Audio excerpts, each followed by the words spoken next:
할렐루야. 아멘. 오늘 저는 러시아 선교사 하면서 러시아 선교만큼의 큰 자산을 발걸음으로 찾아다니면서 얻은 간증을 하도록 하겠습니다. 그것은 우리 민족의 뿌리에 대한 얘기입니다.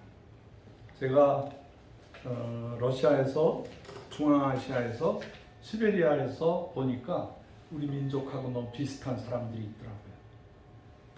똑같은 사람들이 있더라고요. 그래서 놀래서 그분들의 사는 집에 가서 일주일 동안 머무르면서 그분들의 언어를 조사해보고 어떻게 뿌리를 내려서 시베리아에서 살게 되었는지 그것도 알아보게 되고, 그러다 보니까 제가 중앙아시아로 튀르키예, 터키, 아라라트 산까지 올라가게 되고, 그리고 그 흐름이 시베리아를 통해서 동북아시아로, 거기에 이 가득한 우리 민족의 그 뿌리들이 사는 걸 봤어요. 조선족도 그렇고 바이칼호수에 사시는 분들을 만나면서 너무나 큰 감동을 얻었어요. 그래서 이 감동을 가지고 어디까지 갔냐면 알래스카에 가서 알래스카에 사는 원주민들을 만나고, 그 다음에 캐나다에 사는 원주민들, First Nation, 그 땅에 처음 살았던 사람들, 이 캐나다 백인들 말고 거기에 사는 원주민들을 찾아다녔어요. 그리고 그분들을 봉사해드리고, 캐나다에서 여름이 되면 북쪽으로 한 400km, 500km로 올라가면 원주민들이 사는 마을이 있는데 그 마을에 가서 여름 성경학교도 해주고 봉사도 해주면서 그분들과 우리의 시밀러한 점, 비슷한 점들을 깨닫기 시작했어요. 저는 워낙 그 신학을 공부했지만 신학만큼 중요한 것이 인류학이에요. 인류가 어떤 길을 거쳐서 이 땅에 살고, 또 우리 한민족은 한반도에 살고,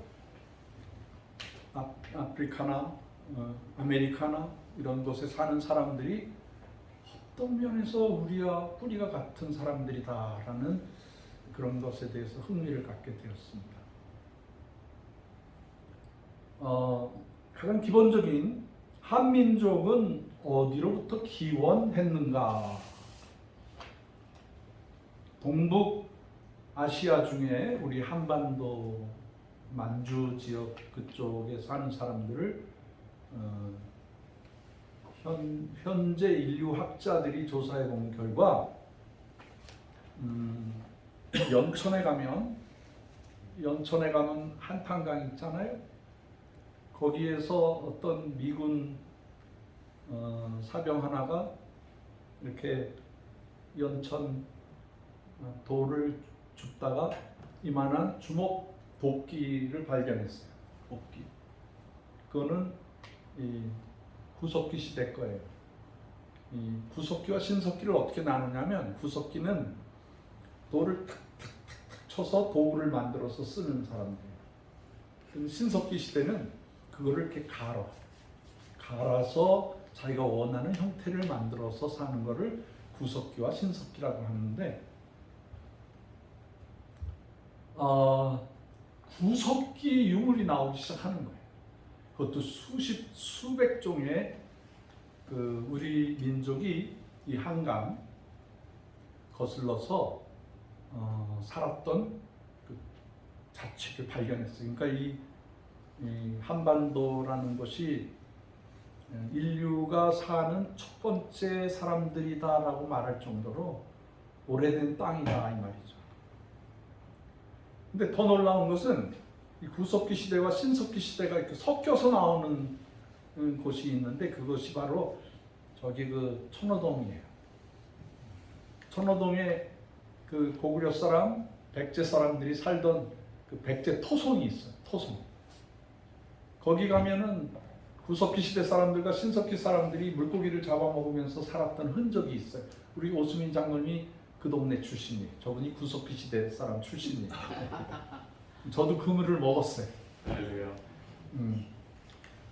우리 민족은 인류 역사의 가장 오래된 시절의 사람들이었다는 것이 현재 우리나라와 외국의 학계에서 얘기하는 뭐 4대강 무역의 뭐 문명이 발달했다 뭐했다 하는데 우리는 그보다 더 오래된 문명을 가지고 있다는 거죠. 또 우리 민족이 북방에서 오신 분들일 것이다. 그러니까 거기에 몽골 사람들, 그다음에 시베리아 사람들이 아마 한반도로 내려왔을 것이다 라고 생각을 하고 살아요. 그리고 또 어떤 분들은 전라도나 경상도 그쪽은 남방계 사람들이 이렇게 배를 타고 오다가 거류해서 날씨가 좋고 먹을 것이 많으니까 그래서 북방과 남방이 합쳐서 사는 민족이 아닐 것인가 라고 추측을 했어요. 그런데 1990년대에 중국과 러시아가 개방이 돼요. 그래서 소련 지역이 그렇게 철의 장막, 주계 장막으로 이렇게 중국과 이렇게 블록을 해서 우리가 들어갈 수는 없었는데, 근데 그것이 열리고 난 다음에 우리나라 과학자들이, 우리나라 역사에 대한 궁금증을 가지신 분들이 그렇다면은 우리가 성경에서 우리 민족의 역사를 찾아보자. 제가 모스크바에서 있을 때 전화가 왔어요. 이렇게 따르따르따르 하고 오면은 그건 국내 전화예요. 좌석식 국내 전화. 근데 뜨르륵 하고 오면 그 장거리 전화예요. 뜨르륵 전화가 와서 제가 받았더니 박형서 선교사님이세요? 네, 그렇습니다. 그랬더니 그분들이 선교사님 저희 좀 도와주세요. 몇 가지 도와주시면 좋겠어요. 왜요? 무슨 일로 그러세요? 그랬더니 저희가 노아의 시대부터 우리 민족이 이렇게 아라라트 산에서 흘러서 내려오는 길을 조사하려고 하는데 그 중에 70%가 러시아를 통과하게 되네요. 그러면서 우리를 초청해 주세요. 비자가 필요해요. 그리고 길을 안내해 주세요.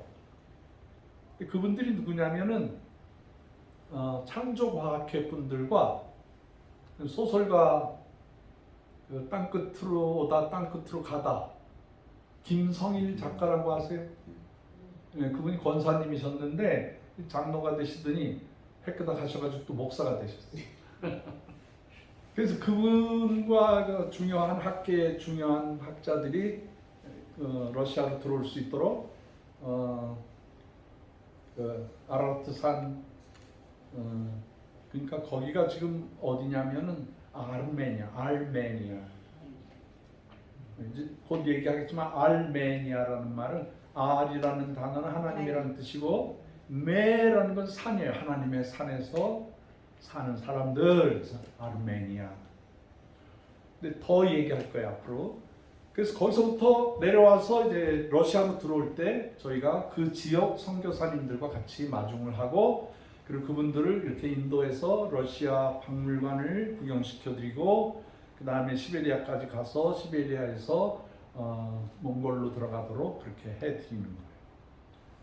근데 저는 이렇게 안내를 하면서 이분들 참 훌륭한 일을 하신다.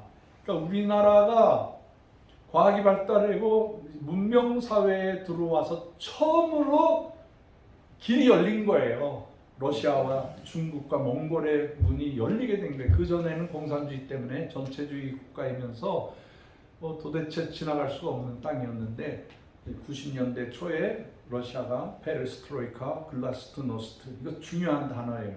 개혁과 개방. 이제 못 살겠다. 문 열자 이거예요. 개방하자. 근데 그분들이 2주간에 걸쳐서 지나갔는데 저는 깜짝 놀란 것이 김성일 작가가 그 2주간 지나가면서 책 2권을 썼어. 그러니까 야, 이분들이 역사관과 어떤 그 우리 민족에 대한 뜻을 가지고 있어서 그거를 퍼즐 맞히듯이 맞히고 돌아간 다음에 바로 책을 써낸 거예요. 그것이 땅끝으로 오다 땅끝으로 가다라는 두 책이었었어요. 그래서 제가 충격을 먹었어요. 난 러시아에서 살면서 선교하면서 선교사가 그런 것도 모르고 살다니. 그래서 제가 20년 30년 동안 우리 민족이 지나간 자리, 우리 민족과 유사한 사람들, DNA가 같은 사람들, 치열이 같은 사람들, 언어의 공동체, 언어가 우리나라 말은 똑똑똑 떨어지면서 말하는 거예요. 그걸 교차어라고 해요. 교차어. 영어 같으면 I'm a boy 하면서 이렇게 노래처럼 이렇게 지나가는데 우리는 나는 학생입니다. 이렇게 딱딱 떨어지는 문자를 쓰는 언어를 가지고 있는 그 사람들이 아라라트 산에 있는 사람들과 이라크, 이란, 시베리아, 중앙아시아, 몽골, 그 다음에 한국, 일본, 그 다음에 아메리카 인디언들, 원주민들, 그리고 거기 사는 토착민들이 교차어를 사용해요. 나는 주어, 목적어, 어디로 간다, 동사, 그 중에 조사까지 있는 그런 언어를 가지고 있는 거예요. 제가 그거를 유추할 수 있는 방법이 뭐였었냐면, 제가 저 카나다에서 신학 공부하는데 한국 신학대학에서는 한 번도 가르쳐주지 않은 얘기를 하는 거예요. 깜짝 놀라서 자세히 공부를 해보니까 수메르라는 컬처가 있어요. 수메르. 요즘에는 이제 많이 그분들에 대한 연구가 이루어졌는데 인류 최초의 문화 문명을 가진 사람들이에요. 수메르. 그거는 그 지금의 그 이집트라든가 페르시아, 아수리아 그거보다도 더 먼저 된 인류 최초의 문화 문명 그리고 문자를 가지고 있는 사람들이에요. 이 점토판을 만들어서 거기다 글씨를 이렇게 쓰는 게 아니라 이렇게 빼쭉한 거 가지고 꾹꾹꾹꾹 눌러서 문자를 만드는 쐐기 문자. 장로님 이해하시죠? 장로님 고등학교 선생님이셨으니까 알고 계시겠지? 근데 이 수메르라는 사람들을 발견하기 시작했어요. 처음에는 누가 발견했냐면 러시아계 사람이 미국으로 이민 와서 거기서 지질학과 역사 고고학을 연구하시는 분이 이란 이라크 사이에 조사를 하다 보니까 그 문화 문명보다도 더 오래된 인류 최초의 언어 글자를 가지고 있는 민족을 찾아냈어요. 깜짝 놀랐죠. 얼마 되지도 않았어요. 1950년대에 그 문명을 찾아낸 거예요. 모래 속에서. 사막의 모래 속에서. 근데 그 사람들이 갑자기 사라졌어요. 어떻게 전염병이 돌았거나 전쟁을 했으면 시체라도 남아있을 것이고 문화 문명을 파괴하거나 이런 것이 있을 텐데 그런 거 전혀 없이 문화 문명은 그대로 놔두고 싹 없어져 버렸어요. 그 종족이. 그 슈메르라는 단어가 특별한 단어예요. 우리가 어렵게 생각할 필요가 없어요. 우리 성경에 나오는 셈이라는 사람, 셈이 누구죠?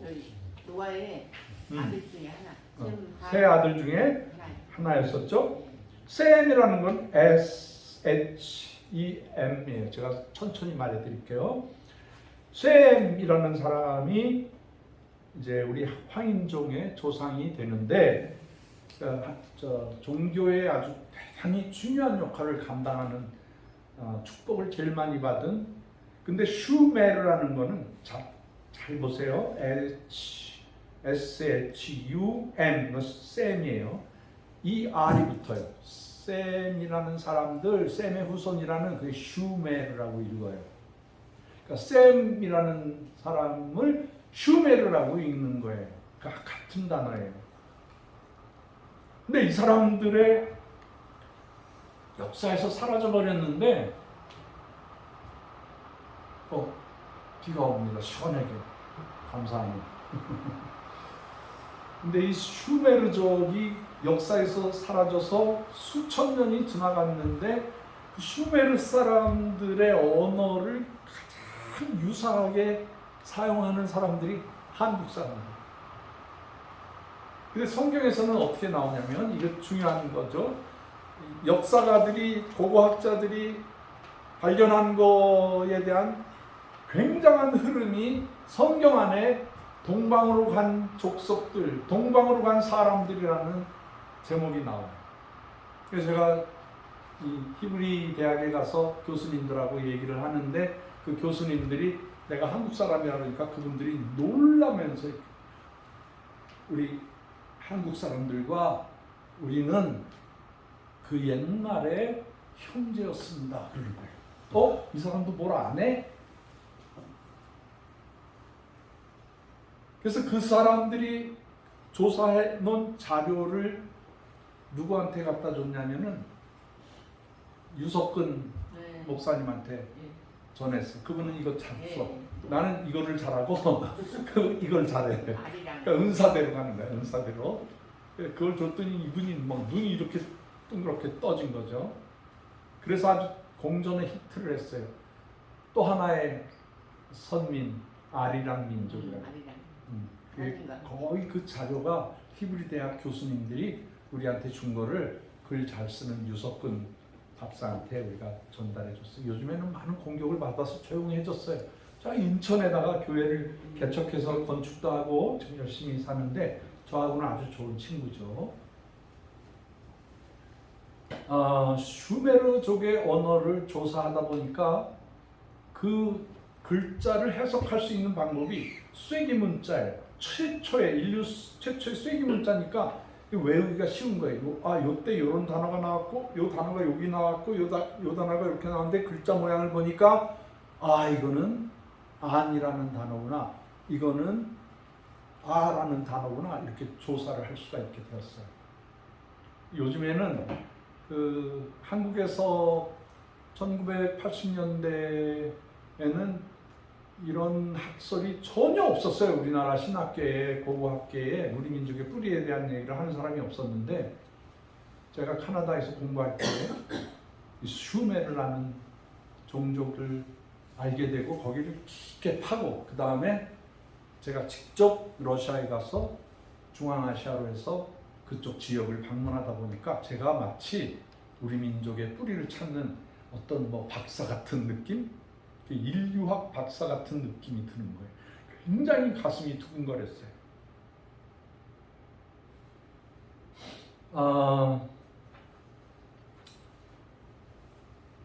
성경에 보면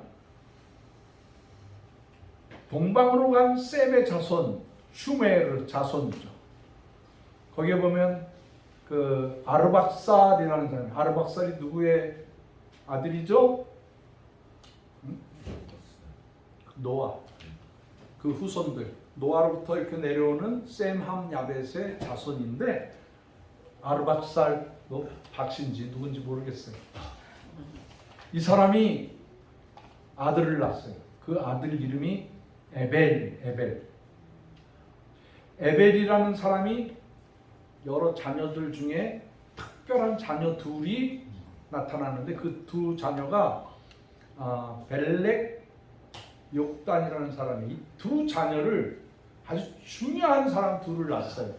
근데 성경에서 뭐라 그러냐면 이 벨렉과 욕단이 나누어졌다라고 해요. 아유 감사합니다 장로님, 나 이렇게 갖다 주시면 감사해서 먹어.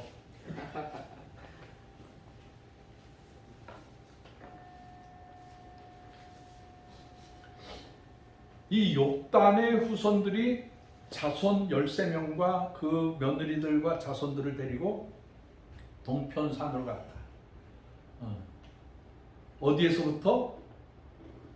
하나님의 산으로부터 스발이라는 저쪽 동편으로 갔다. 그리고 끊어져요. 그리고 11장에는 이 욕단의 후손에 대한 얘기는 사라져버리고 벨렉의 후손이 나와요. 벨렉의 후손이 쭉 나오면서 아브라함이 나오고 이삭이 나오고 야곱이 나오면서 예수님께로 내려가는 그 족보가 돼요. 근데 역사에서 이 욕단의 후손은 사라져 버렸어요. 성경에서 사라져 버렸고 역사에서 사라져 버렸어요. 근데 성경을 연구하는 히브리 대학 교수들이 틀림없이 이 욕단의 후손이 동편으로 갔는데 이분이 누구인가에 대한 그 궁금증을 가지고 있었어요.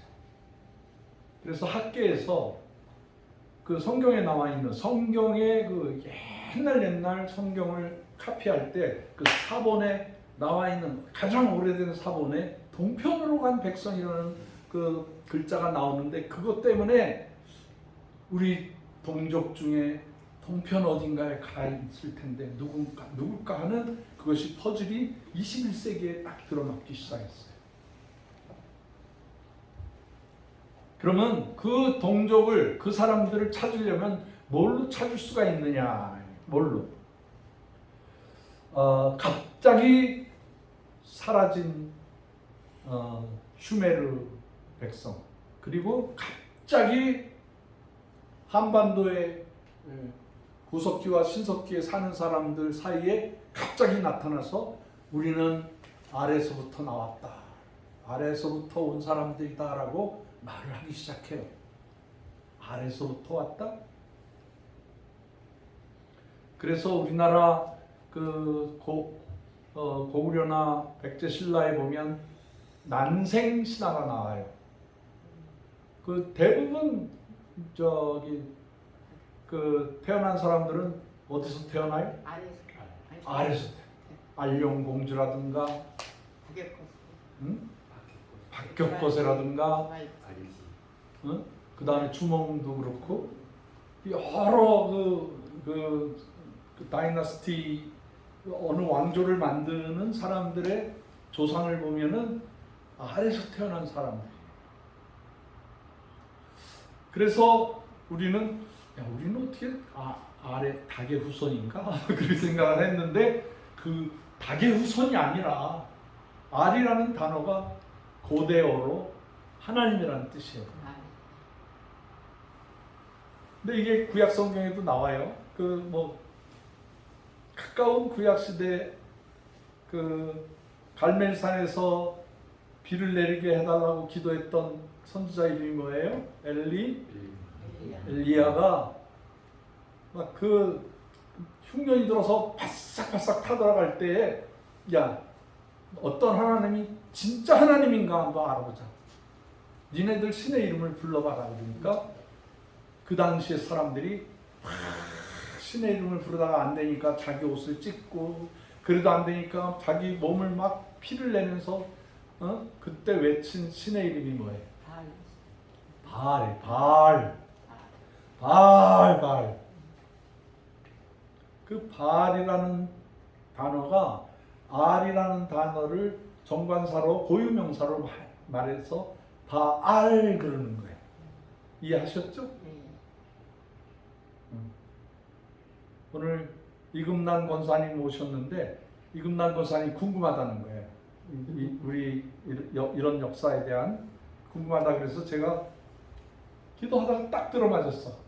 이 권사님 올 때 제가 이 설교를 준비를 이미 하고 있었어.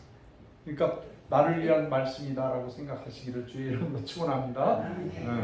오늘 굉장한 깨달음이 있을 거예요. 그래서 이 슈메르족과 우리 민족이 문화, 문명, 언어가 같은 것들을 찾아봤어요. 그러니까 이 슈메르족은 남자들이 상투를 맸어요. 근데 그분들의 언어로는 상두야, 상두. 근데 이제 상두 하는 것보다 상투가 돼가지고 남자들이 상투를 이렇게 매는 거예요. 우리나라 오래전부터 결혼하기 전에 아이들은 이렇게 길게 머리를 길렀어. 남자들을 땄어, 머리를. 근데 이제 성인이다라고 할 때는 잘라서 그 머리를 이렇게 올려서 상투를 만들었어. 근데 수메르족이 수메르족의 그림이라든가 조각한 거 보면은 남자들은 상투가 있고 그리고 씨름을 좋아하던 민족이었어요. 그리고 슈메르족의 얼굴과 머리 색깔이 갈색의 황인종이면서 검은 머리를 하고 있었어요. 그리고 후두부가 머리의 뒤통수가 이렇게 툭 튀어나오지 않고 이렇게 평평하게 돼 있는. 그러니까 인류학적으로 해골이 그렇게 생긴 거예요. 또 그렇게 생긴 사람 또 그렇게 생긴 사람을 낳게 돼 있어. 여러분 머리 한번 만져보세요. 툭 튀어나왔나 안 튀어나왔나. 그 다음에 이 슈메르족이 수천 년 동안 뭐 물건을 나를 때 지게를 지고 날랐어. 그 유럽에서는 바퀴를 만들어서 이 나무 바퀴를 만들어서 썼는데 수메르족은 이렇게 머리에다 띄든가 어깨에다가 매서 물건을 이동시키는 그러한 모습이 나왔습니다. 그 수메르족의 그 달력을 보면 캐렌다를 보면 60진법이에요. 60진법이면은 우리나라도 사용하나요? 우리도 60갑자가 있잖아요. 그래서 모든 생애를 12로 나눠 자축 인묘 진사오미 신유술에 이렇게 해가지고 그거와 이제 갑자, 을자, 뭐 병자 뭐 이런 식으로 해서 이 태양계를 만들어요. 그거는 뭐하고 연결이 달하고 연결이 돼요. 달하고 음력이죠. 특별한 그 태음력을 가지고 있어요. 그 슈메르족의 그 그림을 보니까 그들이 남기고 간 문화 문명을 보니까 신부가 결혼할 때 신랑이 친구들과 함을 지고 선물을 가지고 가서 그 신부 집에서 하루 이틀 자고 그 다음에 신부를 데리고 가마 태우든지 뭐 이렇게 해서 집으로 데리고 와서 사는. 아까 얘기했던 교차어를 사용했어요. 주어, 목적어, 조사, 동사를 사용하면서 그리고 그들이 쓰던 4,000년, 5,000년, 거의 6,000년 전에 사용했던 언어가 우리 언어하고 수백 종류가 똑같아요. 쉬운 걸 얘기해 볼게요. 아버지를 아빠라고 해요. 엄마를 엄마라고 해요. 우리를 우루라고 해요.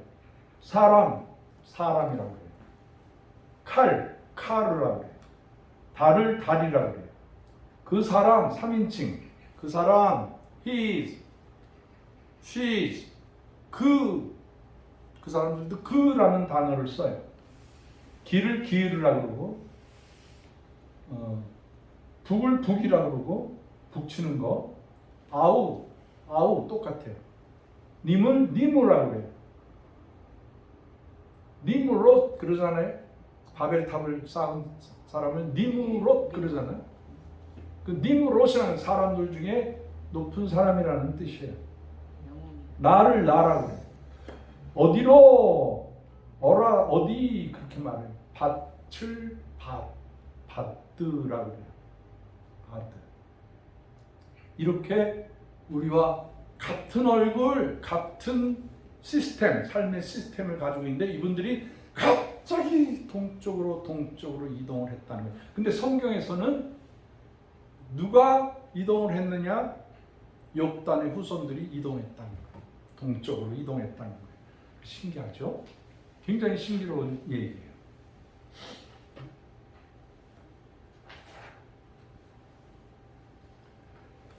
그래서 이 두 민족이 한 민족이었다라고 주장을 하는데 수메르 사람들이 한국까지 왔었다니 한반도까지 왔었다. 한반도에서는 수메르까지도 갔었다. 그 길이 실크로드의 원형이에요. 이 대륙 전체를 오고 가는 그런 교역이 이루어졌는데 그 이후로는 중국 사람들이 비단을 팔러 가고 저쪽에서는 유럽의 물건들을 가지고 오고 이러면서 그것이 실크로드라고 역사에는 기록이 되는데 우리 한국 사람들은 이미 그 길을 실크로드 이전의 길을 알고 있었다. 그 접두사 중에 그분들이 쓰는 접두사 중에 안이라는 단어와 한이라는 단어가 같이 사용하는 거예요. 안은 이렇게 말하면은 그 안이라는 단어가 크다, 굉장하다, 많다, 높다 그런 의미고 그 안이라는 단어가 아주 쉽게 변화돼서 한이라는 단어가 됐다는 거예요. 그게 이 발음상 한, 칸 이런 단어로 이제 유사하게 사용하게 되었는데 그 한이라는 단어로 이렇게 변화가 되면서 그것은 하늘을 의미하고 성스러운 존재, 유일하신 신을 뜻하기도 합니다. 수메르어의 기운 기자, 에너지라는 것을 땅이라는 뜻을 합니다. 땅이라는 단어가 어떻게 또 그 인류사에 남게 되었냐면 우즈베키스탄, 키르기스탄, 아프가니스탄 이렇게 탄으로 바뀌었는데 원래 그 땅이라는 소리. 우리나라도 400년 전에는 땅을 땅이라고 했어요. 쌍이라고 했어. 쌍. 그러니까 이제 이것이 언어가 이렇게 왔다 갔다 하면서 서로 발전하는 계기를 가졌다는 거예요. 우리 민족은 중간에 어떻게 생긴 민족이 아니라 인류 최초의 문명을 가진 사람들이 갑자기 마음의 동요가 일어나서 동방으로 가야 된다. 동방으로 가야 된다라는 그런 생각들을 하게 됐다는 거죠.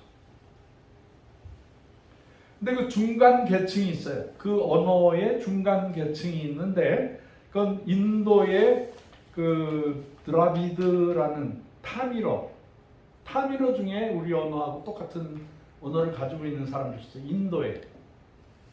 제가 그 근처까지는 갔어요. 시간이 없어서 못 찾아갔는데 제가 인도에 가서 공부하고 싶은 생각도 있고 그랬는데 기회를 못 가졌어요. 그러나 인도를 지나갈 때마다 그 사람들에 대한 궁금증을 가지고 있었어요. 지금도 거기를 여행하시던 분들이 그 한국 사람들의 언어를 똑같이 하는 그런 언어를 가지고 있다. 타미러가 우리나라 언어와 섞이게 됐는데 엄마 아빠라는 말도 수메르 사람과 한국인과 그 인도 사람들이 같이 사용한다. 저는 여기에 포커스를 어떻게 잡냐면 틀림없이 이 민족 타미러를 쓰는 사람들 중에 2000년 훨씬 전에도 이스라엘 사람들이 교육을 하러 왔다 갔다 했는데 그 사람들도 한반도로 찾아왔다는 거예요. 그 역할을 누가 했냐면 장사를 잘하는 사람들이 했는데 그 중에 역사에 남을 사람들이 누구냐면 우리나라의 허씨를 가지고 온 사람 허황후가 인도 공주잖아요. 인도 공주가 누구를 만나게 되냐면 예수님의 12제자 중에 한 사람, 자기가 예수님을 의심했다 그래서 나는 죄가 많아졌으니까 인도에 가서 순교하겠다 그래서 인도에 가서 순교하는 사도 도마가 타밀족의 이스라엘 사람들이 거류하고 있는 이민자들이 살고 있는 우리나라 같으면은 LA 가면 한인촌이 있잖아요. 캐나다에 가면 토론토에 한인촌이 있거든요. 이렇게 언어가 통하는 사람끼리 살아가거든요. 도마가 전도하러 가서 뭐 여러 사람들하고 얘기하다가 언어가 제일 잘 통하는 사람 자기 동족을 찾아갔겠죠. 그래서 거기에서 허황욱이나 여러 사람들을 만나서 전도해가지고 저기 동방에 가면 우리 동족이 있는데 그 동족과 결혼했으면 좋겠다. 거기에 가서 선교를 했으면 좋겠다 해서 배에다가 여러 가지 철기 문화라든가 뭐 차를 싣고 인도에서 뭐 건강에 좋은 그런 것들을 싣고 뭐 여러 가지를 가지고 배를 타고 오다가 한반도에 도착해서 이미 연락이 돼 있는 김수로하고 만나게 돼요. 김수로하고 만나니까 김수로 임금이 이 이국적인 얼굴을 가지고 있는 허왕옥한테 혹 하고 빠져요. 그래서 바로 결혼을 해. 그래서 그분들이 그 시대에 최고의 문화 문명을 가지고 있었어요. 철기 문화를 가지고 있었어요. 어떻게 해야 철을 만드는가? 어떻게 해야 갑옷을 잘 만들 수 있는가? 그 당시에 최고의 군사 기밀이 철이었었어요. 우리 그 가야 사람들이 철기 그 갑옷을 입으면 아무리 활을 쏴도 아무리 창을 던져도 죽지 않는 그런 신무기였었어요. 그리고 농사법을 가져왔죠. 그리고 모세의 십계명과 복음서 도마서를 가지고 왔어요. 그래서 그분들이 이 해양으로 들어온 남방계 우리 민족의 씨앗이 됐어요. 그 얘기는 다음에 더 자세하게 말씀을 드릴게요. 그래서 우리 민족이 슈메르족과 욕단의 후손들이 동방으로 오면서 가지고 온 특별한 언어 세 개가 있어요. 첫째는 그 안이라는 단어인데, 안이라는 단어가 이렇게 돌아오면서 그게 강력하게 발음을 해서 한이라는 단어가, 이 한이라는 단어가 중앙아시아에서는 칸이 돼요. 그게 징기스 칸이 되는 거예요. 그리고 대조영에 보면은 제일 높은 사람을 뭐라 그래?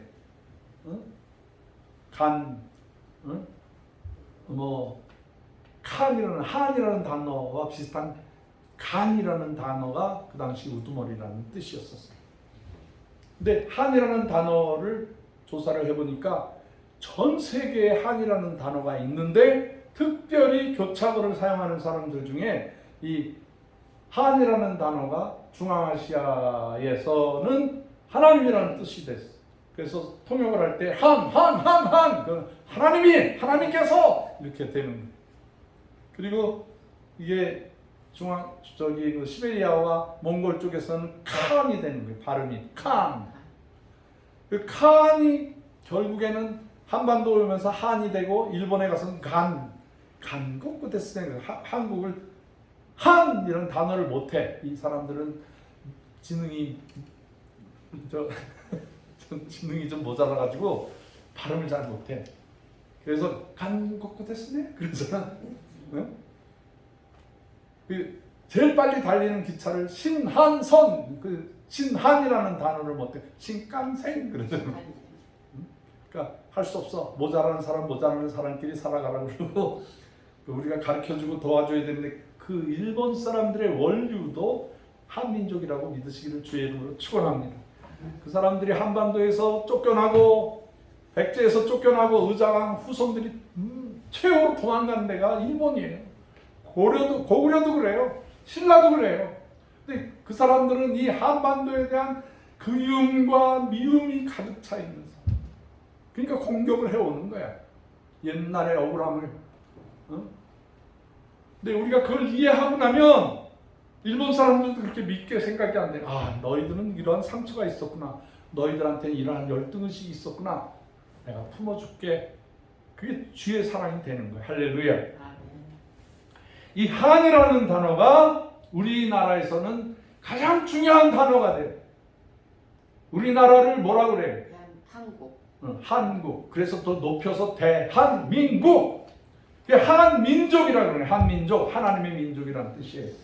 대한 사람, 대한으로 길이 보전하세. 그것은 하나님의 백성이 하나님의 능력 받아서 하나님의 영광을 위해서 나타난다는 노래예요. 애국가가 찬송가예요. 그리고 제일 아름다운 강을 한강이라고 해요. 저 세느강보다 우리가 한강이 더 멋있어요, 여러분. 유럽에 가서 큰 강 다녀봐요. 나일강 별거 아니에요. 세느강, 템즈강, 세느강 이런 거 전부 다 그냥 한 100m, 200m밖에 안 돼요. 근데 우리나라 이 한강, 바로 우리가 내려가면 한강 하구가 나오잖아요. 2km, 3km예요. 길이가. 그러니까 2천만 명이서 먹고 사는 거예요. 경기도 사람, 서울 사람 다 먹고 살아. 그래서 하나님이 주신 강이다, 하나님이 주신 생수라고 생각한 거예요. 많은 우리나라 그 지질학자들, 뭐 땅을 공부하는 사람들, 뭐 지관 이런 사람들이 뭐 백제도 가보고, 섬진강도 가보고, 뭐 대동강도 가보고 다 가봤는데 제일 튼튼하고 좋은 산이 둘러싸여 있고 거기에 한강이 흐르는데 남한강이 있고 북한강이 있고 요새가 너무너무 좋아서 이 땅을 도읍지로 만듭시다. 그래서 조선을 세울 때 도읍지를 이 한강, 한양, 한강, 한양, 양이라는 뜻은 산세도 좋은데 햇볕이 얼마나 좋은지. 여기가 어느 땅인 줄 아세요? 양주 땅이야. 양. 남양주가 있고 여기 양주가 있는데 이거 한번 서울시만큼 커. 근데 여기 곡식들이 너무 좋더라고요. 제가 여기서 한 2, 3년 살다 보니까 여기서 나오는 밤, 여기서 나오는 대추, 여기서 나오는 곡식, 이게 왕한테 진상할 정도로 세계 최고의 맛있는 쌀이에요. 오늘 여러분이 양주 쌀을 드시겠습니다. 잡숴보세요. 맛이 좋아. 응? 이 양이라는 뜻은 하나님의 은혜가 쏟아지는 땅이라는 거예요. 이 한양, 하나님의 에너지가 가득 찬 곳이다라는 거예요. 요즘에는 한반도, 한류, 한이라는 단어를 통하면 다 돼. 최고의 에너지가 쌓여 있는 것이 이 한이라는 단어예요. 이렇게 좋은 단어가 우리한테 있는 거예요. 북한 사람들한테는 좀 아쉬운데 제가 한민족 고구마 나눔 운동이라고 합시다. 그래서 서로 양해를 구해서 서로 협력 그거를 썼어요. 그때 북한 사람들이 저한테 강력하게 싫다고, 우리는 한민족이 아니고 조선입니다 그러더라고. 누가 아니래. 그러면 저도 이제 그런 애들한테 안 줘요. 그러면 우리 민족이 두 민족이냐 한 민족이냐 그랬더니 한민족 맞습니다. 그래, 그럼 한민족으로 해도 되지? 그랬더니 오늘 좋습니다. 그래서 우리가 한민족 고구마 나눔 운동이라고 북한에서도 당당하게 한민족 고구마 나눔 운동 본부 이렇게 해서 북한에 MOU를 맺어서 지금까지 우리가 도와주는 거예요. 한이라는 단어가 아까 얘기했잖아요. 크다, 많다, 높다, 하늘이다, 많다, 그런 최고의 의미인데 결국 그 단어가 뭐냐면 하나님을 뜻하는 단어예요. 하나님. 그래서 우리가 한자라는, 한이라는 단어를 쓸 때 슬프고 괴롭고 고통스럽다, 예수님을 모르면 괴롭고 막 나는 이렇게 되는데 그럴 필요 없어. 우리가 그럴 필요가 없어. 이제는 하나님의 민족, 하나님의 나라, 하나님을 위해서 사는 민족, 이렇게 여러분들 믿어주시면 좋겠습니다. 할렐루야. 아멘. 자, 이게 시간이 알자를 바로 설명해 드릴게. 인류 최초의 신의 이름이라고 그랬잖아요. 그래서 아까 우리 오장로님하고 제가 노래를 불렀는데 이게 참 신기한 게 아리랑이라는 단어는 우리나라 노래 중에서 최초로 오래된 노래예요. 최초로 오래된, 뜻도 모르고 불렀어. 뜻도 모르고. 그냥 슬픔은 부르고, 아리랑을 제일 많이 부른 때가 힘들 때, 고개를 넘어갈 때. 이야, 너무 힘들다. 이거 산적이 어디서 나타날까? 어디서 짐승이 나타날까? 모를 때에 그 고개를 힘이 들어서 아리랑 고개라고 해요. 미아리에 가도 아리랑 고개가 있고, 정선에 가도 아리랑 고개가 있고, 저기 그냥 우리나라 온 저기 산천에 전부 다 아리랑 고개가 있어. 아리랑이라는 노래가 있어. 진도 아리랑, 정선 아리랑, 밀양 아리랑, 경기 아리랑, 뭐 북한에도 가니까 아리랑. 그거는 힘들고 어려울 때 우리가 노래를 부르는 거야. 하나님, 하나님이죠. 이 함께하다, 함께. 랑, 너랑 나랑. 응? 제일 귀한 사람한테 붙이는 거야. 너랑 나랑 가장 귀한 사람 신랑이라는 신랑. 얼마나 귀한 단어야. 응? 이 고구마 질 때 보면은 고구마를 이렇게 이랑과 고랑을 만들어. 이랑과 고랑을 만들어서 고랑에서 흙을 파서 이랑에다가 올려주고 이랑은 거기에서 싹을 내가지고 막 피어오르고 고랑은 거기에서 물이 지나가면서 물을 그 거름을 이렇게 대주면서 그러니까 우리나라는 이랑 고랑을 잘 알고 있어. 희생하는 부분과 성장시켜서 우리가 먹고 사는 문제를 해결하는 그런 농사법도 그래요. 우리 참 이제 고구마 농사하면서도 하나님의 뜻을 많이 깨달아. 오늘 여러분 가실 때 들고 갈 수 있는 만큼 감자를 가져가세요. 감자 농사도 이랑과 고랑을 만들어야 돼요. 그래서 이랑에다가 감자 싹을 심고 비닐을 덮어서 그 밑에 고랑에서는 물이 싹 지나가고 물을 보조해주고 물이 넘치지 않게 또 흘러가게 해놓고 그 중요한 거에 랑이라는 단어를 붙여요. 그게 알이랑은 쉽게 말해서 하나님과 함께라는 뜻이에요. 그 제가 바이카로스에 자주 가거든요. 바이카로스 여러분 태어나서 거긴 꼭 보고 하나님 나라 가셔야 돼. 그래야 천국이 아름답다는 걸 알 수가 있어. 올해 한번 가볼까요? 네. 응? 이 바이카로스 기가 막혀. 바이카로스. 이 바이칼이라는 단어도 밝은 밝은 하나님의 호수라는 뜻이야. 하나님의 바다라는 뜻이야. 바이칼, 알, 밝은. 이 박씨도 뜻을 모르는데 호박 박씨가 아니라 밝을 박이야. 아르박사도 밝을 박이야. 박씨는 명심하세요. 하나님의 사람이라는 걸. 이 박씨가 나밖에 없네. 박씨를 볼 때 우습게 보시면 안 돼. 자, 알류션 열도가 있어. 알류션 열도. 그리고 제가 카나다에 가면 알자가 어마어마하게 많아. 원주민들이 사용하는 언어 중에는 거의 다 알자를 사용하고 있어. 뉴욕에 가도 알자가 많아. 저기 브라질에 가도 칠레에 가도 거기 보면은 전부 다 알자를 사용해. 근데 거기 알이라는 단어는 신성한 산이라는 뜻이 섞여 있고 정말 하나님과 같은 거룩함을 느끼는 것을 알자를 사용을 해요. 뭐 더 말해 못 하겠습니까?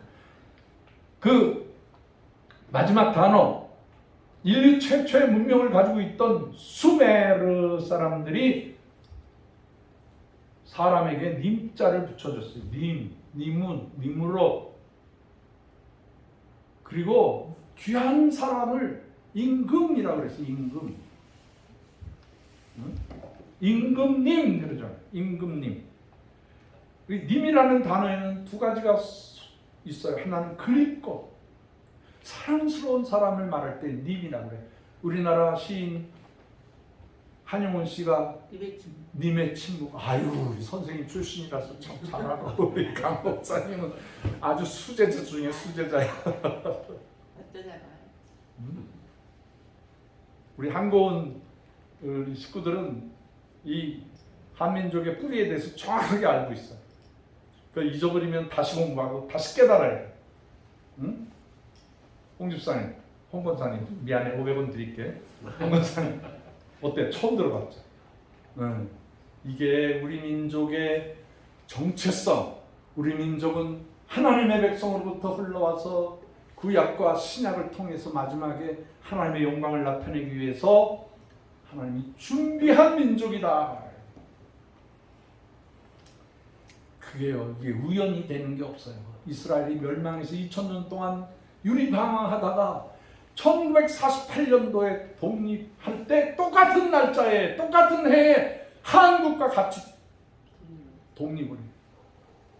야, 놀라운 일이야. 그리고 그분들이 독립해가지고 하는데 그냥 이집트, 요르단, 막 중동의 사람들이 이놈들 어디 감히 우리 땅에 왔어. 그래가지고 공격할 때 아무도 안 도와줬어. 아무도 안 도와줬는데 딱 한 나라가 도와줬어.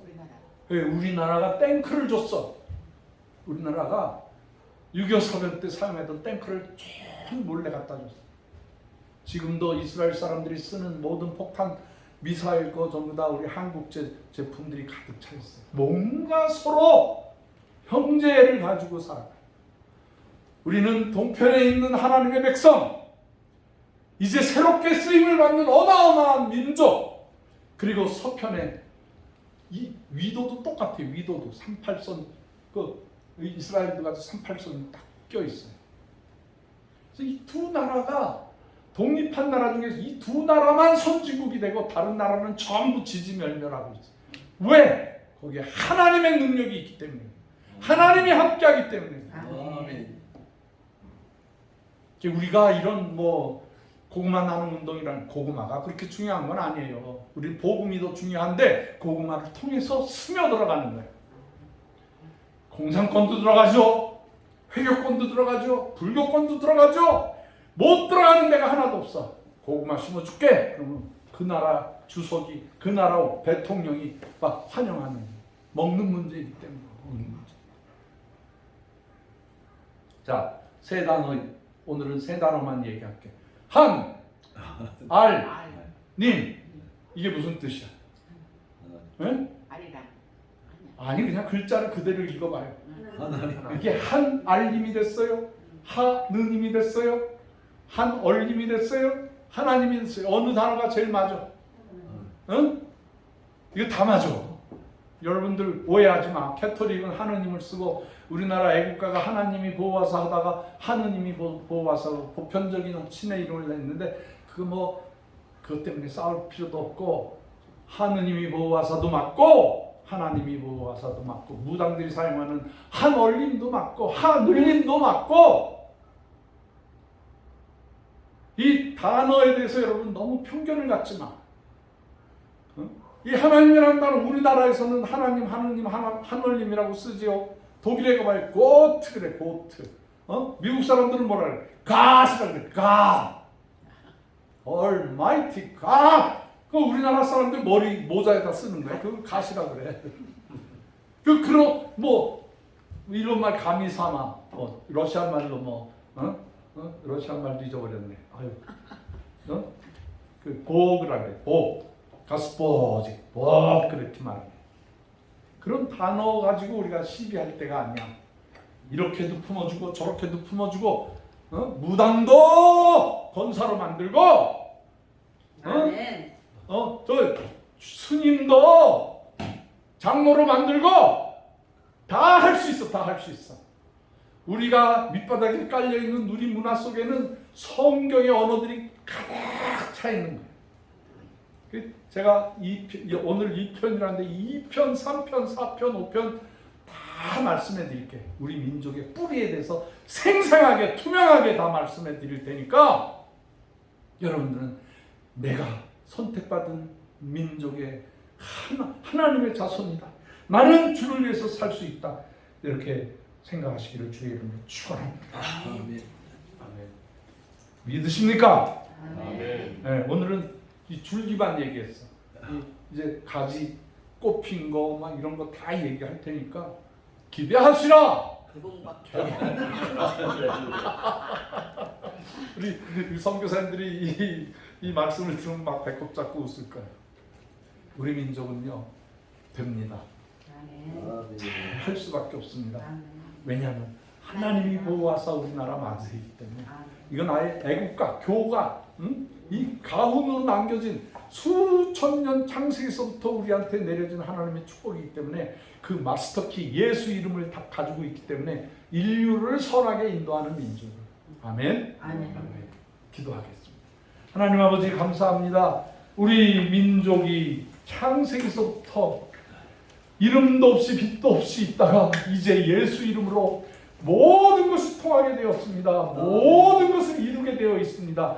만사형통하게 되어 있습니다. 아멘. 하나님, 내 자신이 얼마나 하나님께서 사랑하는 존재인지요.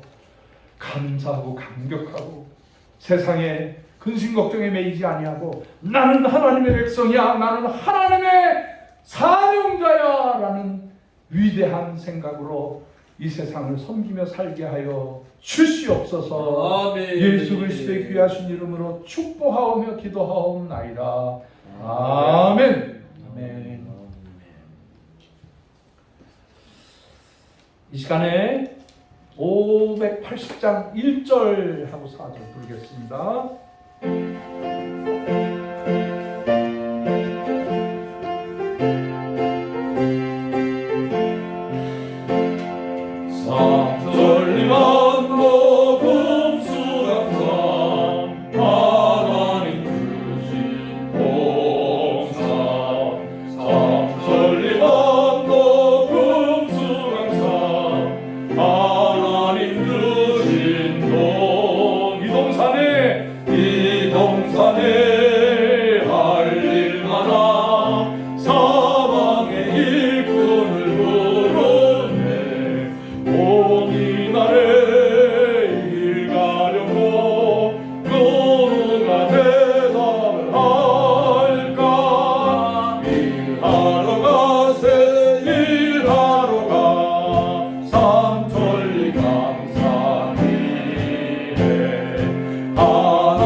이 시간에 오늘 처음 나오셨지만 이금난 권사님 나오셔서 바쳐주신 헌금을 위해서 짧게 기도해 주시면 감사하겠습니다. 나오시죠.